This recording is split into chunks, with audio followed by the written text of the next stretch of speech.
और इस वक्त आपको सीधे लिए चलते हैं न्यूज़ 18 की जानिब से मुनक्किद की गई तकरीब एजेंडा इंडिया में, जहां पर मरकजी वज़ीर दिफा निर्मला सीतारमण मौजूद हैं।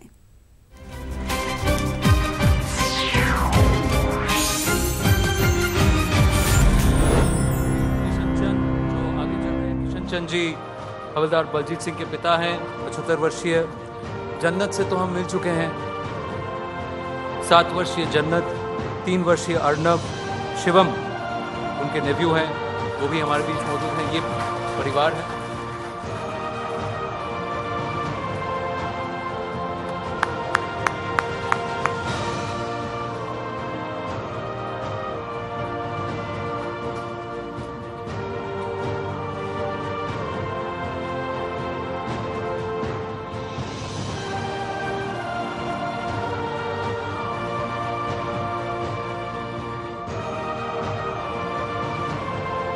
Raksha Mantri ji, we had a citizen